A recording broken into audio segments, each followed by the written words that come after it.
વેજીટેબલથી ભરપૂર કટલેસની રેસીપી। તો આજે આપણે કટલેસ બનાવીશું। એના માટે આપણે બટેકા લીધેલા છે બાફીને। આનો આપણે ભૂકો કરી દઈશું। એકદમ સારી રીતના આપણે બટેકાનો છૂંદો કરી દીધો છે। હવે આપણે વટાણા લઈશું અડધી વાટકી જેટલા। આ બાફેલા વટાણા અમે લીધેલા છે। સાથે આપણે છીણેલું ગાજર લઈશું, એ પણ આપણે એક વાટકી લીધેલું છે। હવે એની અંદર આપણે મસાલા એડ કરવાના છે। અડધી ચમચી આપણે હળદર એડ કરીશું, અડધી ચમચી આપણે તીખું લાલ મરચું એડ કરીશું, એક મોટી ચમચી આપણે લાલ મરચું એડ કરીશું। આ આપણે કાશ્મીરી મરચું લીધેલું હતું। 2 ચમચી જેટલું આપણે ધાણા જીરું એડ કરવાનું છે। સાથે આપણે સ્વાદ અનુસાર મીઠું એડ કરવાનું છે। આ આપણે ગુજરાતી કટલેસ બનાવવાના છે, લગ્ન પ્રસંગમાં હોય તેવી। એના માટે આપણે થોડું ગળપણ પણ એડ કરવું પડશે। 1 ચમચી જેટલું આપણે ગળપણ એડ કરીશું। હવે આપણે સારી રીતના મિક્સ કરી દઈશું।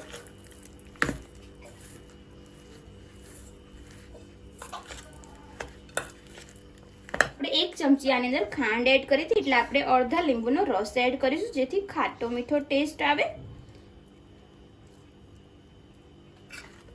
સારી રીતના મિક્સ કરી દઈશું।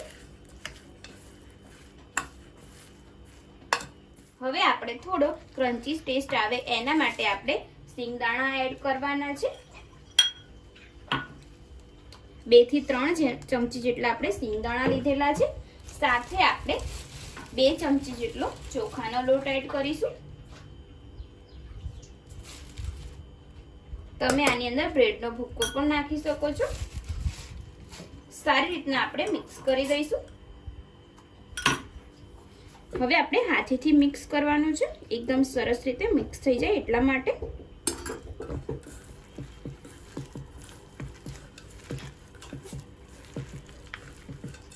હવે આપણે આ જે મિક્સ કર્યું છે બટેકાનું અને બધું, એને આપણે કટ કરી લઈશું। મેં આવી રીતના રોલ જેવું કરી દીધેલું છે।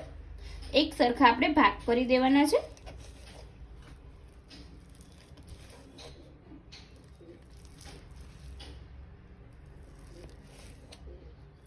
હવે આપણે આને કટલેસનો આકાર આપી દઈશું। તમારે જે આકાર આપવો હોય એ તમે આપી શકો છો।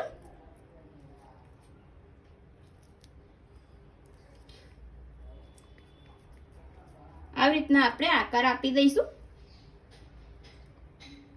આ આપણું એકદમ સરસ થઈ ગયું છે। મેં આકાર આપી દીધો છે, તમે જોઈ શકો છો। હવે આપણે આ બ્રેડનો ભૂકો લીધેલો છે અડધી વાટકી જેટલો, સાથે આપણે આ મેંદાનો લોટ લીધેલો છે। એની અંદર આપણે પાણી નાખીને એક ખીરા ટાઈપ બનાવી દઈશું। આપણે બહુ પતલું નથી કરવાનું અને બહુ જાડું પણ નથી રાખવાનું, મીડિયમ કરવાનું છે।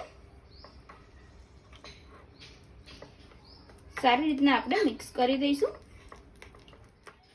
આ એકદમ આપણે સરસ પતલું ખીરું બનાવી દીધું છે મેંદાના લોટનું। હવે આપણે આ સેવ લીધેલી છે, આ આપણે પેલી જે મીઠી સેવ બનાવીએ છીએ તે મેં લીધેલી છે અને એને ભૂકો કરી નાખેલો છે। હવે જે આપણે આ બ્રેડ છે એ અંદર નાખી દઈશું, આ બ્રેડનો ભૂકો, અને સારી રીતના આપણે મિક્સ કરી દઈશું। હવે જે આપણે આ કટલેસ છે તે લઈશું અને જે આ બનાવ્યું છે એની અંદર આપણે નાખીશું।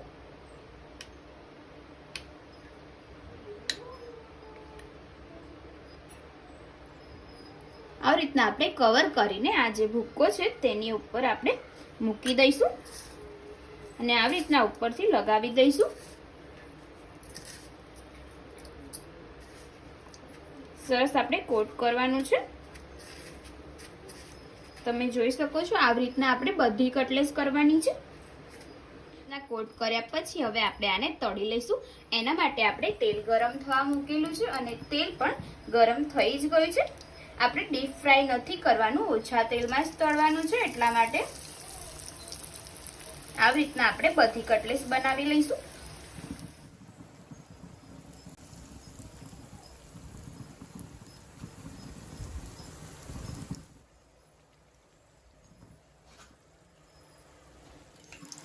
આપણે ચમચીની મદદથી આવી રીતના ફેરવી લઈશું અને બંને સાઈડ આપણે ગોલ્ડન બ્રાઉન થવા દઈશું।